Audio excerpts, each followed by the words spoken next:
6 p.m. Pakistan Standard Time. Assalamu alaikum. This is Radio Pakistan. The news read by Daman Zaman. The headlines. Ruyi Shandong Group of China will establish textile parks of international standard in the Punjab and Sindh. The Prime Minister says digitization of the Federal Board of Revenue and its improved mechanism is the need of the hour to bring about economic reforms in the country.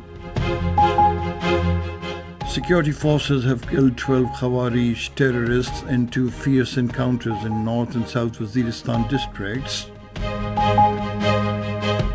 The All-Parties Hurriyat Conference has urged the United Nations, the Organization of Islamic Cooperation and the European Union to pressure New Delhi to halt human rights violations in the Indian illegally occupied Jammu and Kashmir. 14 Palestinians were martyred in the unabated Israeli attacks in the besieged Gaza today.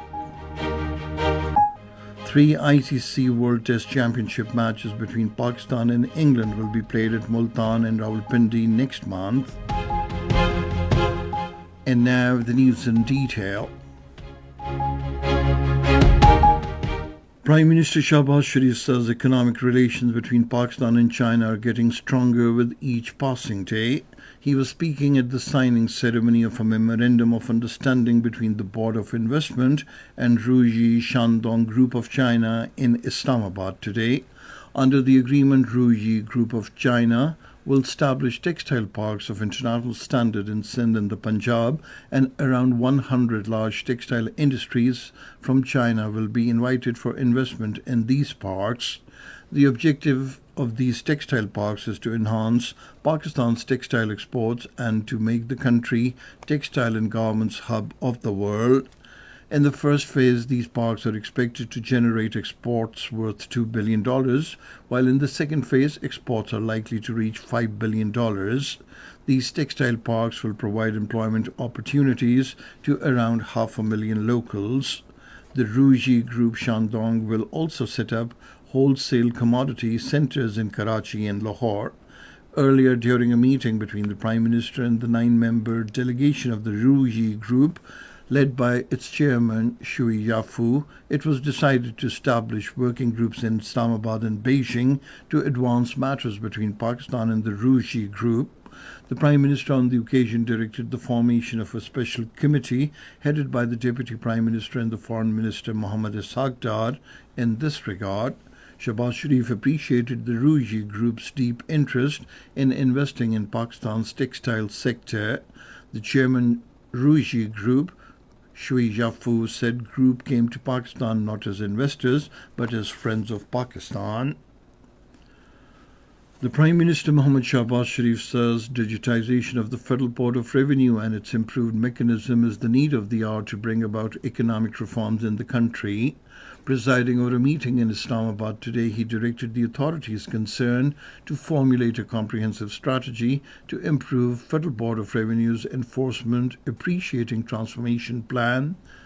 The Prime Minister called for consulting all stakeholders in coordination with the relevant government departments. He said the promotion of the private sector is among the government's priorities, calling it inevitable for a strong economy. He instructed the third-party audit of FBR's projects and expedited efforts to curb smuggling.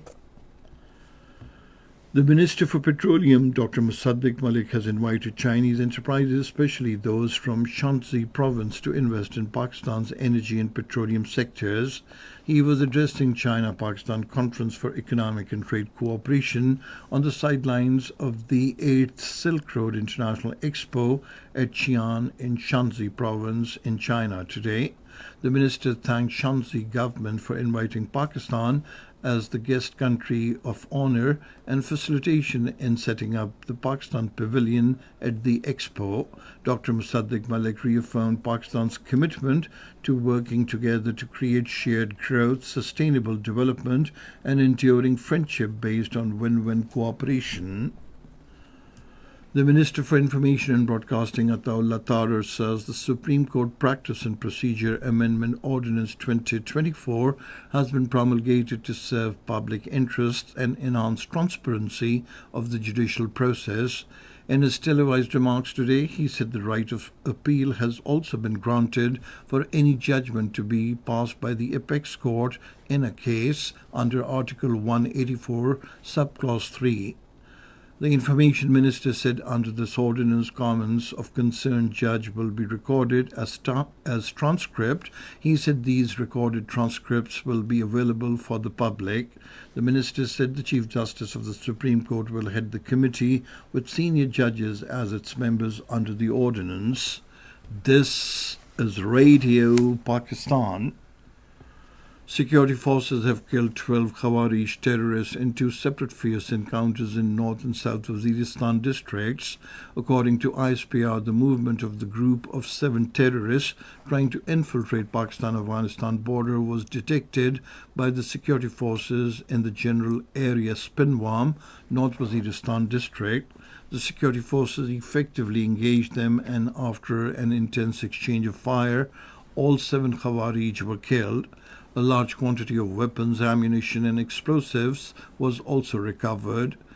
In a general area of Ladha in South Waziristan district, a group of Khawarij attacked a security forces post. Security forces fought bravely and killed 5 Khawarij. However, during intense exchange of fire, 6 brave sons of the soil, having fought gallantly, embraced martyrdom. The President Asif Ali Zardari and Prime Minister Shahbaz Sharif have commended the security forces for the successful operations against the terrorists in North and South Waziristan districts. In their separate statements today, they expressed the resolve to root out the scourge of terrorism from the country. The President and the Prime Minister also paid tribute to the personnel of the security forces who embraced martyrdom during the operations. They prayed for the martyrs and commiserated with the bereaved families. The All-Party Hurit Conference has denounced the ongoing elections organized by the Bharatiya Janata Party-led government in the Indian illegally occupied Jammu and Kashmir. In a statement, the APHC spokesman, Advocate Abdur Rashid Minhas, labelled the elections a farce that cannot replace a United Nations acknowledged plebiscite to determine the region's political future. He highlighted several United Nations resolutions affirming that elections in the territory cannot replace a referendum. He criticized the oppressive atmosphere created by the deployment of over 1 million Indian troops, which has turned the polling booths into prison-like settings. He urged the United Nations, the Organization of Islamic Cooperation, and the European Union to pressure India to halt human rights violations, repeal repressive laws, release all the political prisoners, and resolve the Kashmir dispute in line with the United Nations resolutions and the aspirations of the Kashmiri people. 14 Palestinians were martyred in 2 Israeli attacks in the besieged Gaza today. The martyrdom toll of Palestinians in the Israeli aggression on Gaza enclave since October 7 last year has now risen to 41,272. A delegation of the International Cricket Council called on the chairman Pakistan Cricket Board Mohsin Naqvi in Islamabad and expressed satisfaction over the preparations for the upcoming Champions Trophy 2025.